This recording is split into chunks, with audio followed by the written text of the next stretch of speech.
It may not look like a battleground, but the northern section of Portsmouth has been the site of a decades-long skirmish between the town and the State Department of Environmental Management over something that is largely unseen. Contaminated water from storm drains making its way into the Saconnet River to the south and what the locals call Bluebill Cove to the north. After years of studies, debates, public meetings, and closed-door sessions, DEM finally said enough.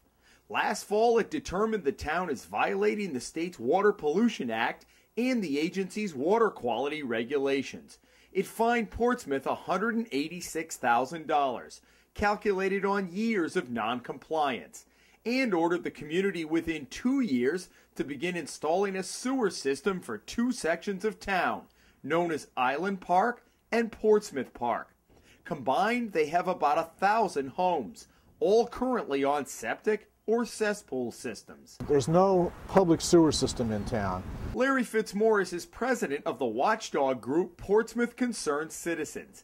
He says there's no doubt the town needs to address the issue of stormwater runoff and failing septic systems. The town of Portsmouth was dragging its feet for a lot of complicated political reasons, and there is some merit in that fine, in my judgment. But Fitzmaurice takes issue with DEM's order of a sewers-only approach and agrees with the town's decision to fight the notice of violation order, which is now working its way through the DEM administrative process.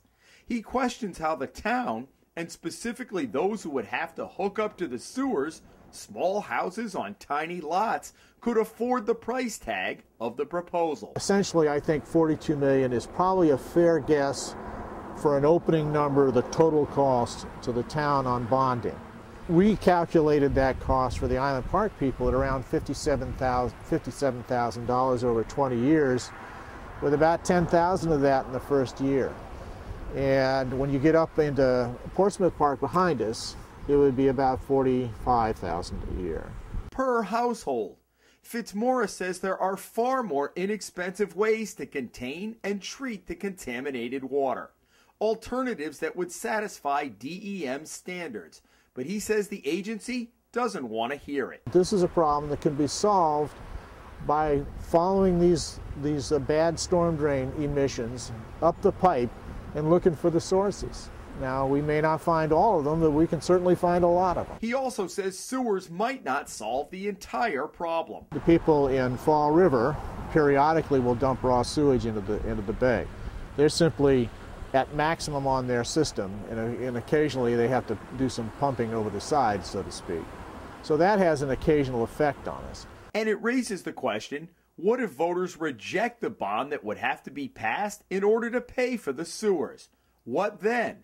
It's a question that someone asked DEM's point man on the issue, Angelo Liberti, at a meeting. And there was a kind of a pause, and Mr. Liberti said, well, we would have to try and educate them, and we expect you to put it up again for another vote.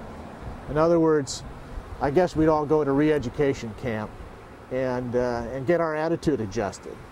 Now, that's not much of a plan, and I think that if DEM had the authority to force this thing through, we wouldn't be doing what we're doing now. We wouldn't be having this dance. They'd have just come down here and showed us the law and said, you're going to do it. But Fitzmaurice and many others believe there is a larger scenario in play.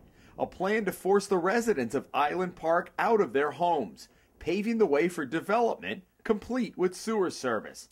Then to extend sewers to the west side of town, bordering Narragansett Bay. If the sewers come in, the land that is available down here in terms of very small houses and stuff like that, they can tear those houses down and build a much larger 3-level complexes and sell them off.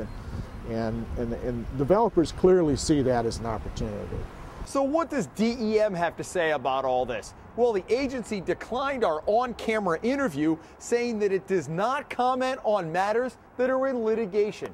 And since the town of Portsmouth has officially appealed the notice of violation, the agency considers it a legal matter. But the people in Portsmouth have had plenty to say as the prospect of putting sewers in has moved from concept to reality. But this is the first time the DEM has actually come to a community that doesn't have a sewer system and ordered them to build one. And I think that we are in that regard a test case. And you know, I think they've ordered us to do that without regard to the heavy financial burden it places on a small town like Portsmouth.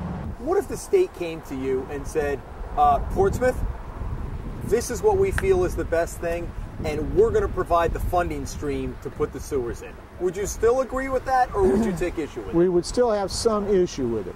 There is also the issue of fundamentally transforming these communities, and especially Island Park. It's right on the beach, as you can see, with a nice little breeze today, and we have nice breezes during the summer. It's a wonderful place. But there's a lot of people at the lower end of the middle class that would be forced to move out, and because the prices would rise, and it would change the entire nature of this little community down here. But there's also the broader question about whether or not DEM has the legal authority to force us to pass a bond to pay for all of this. And I question whether they do at all. In Portsmouth, Jim Hummel for the Hummel Report.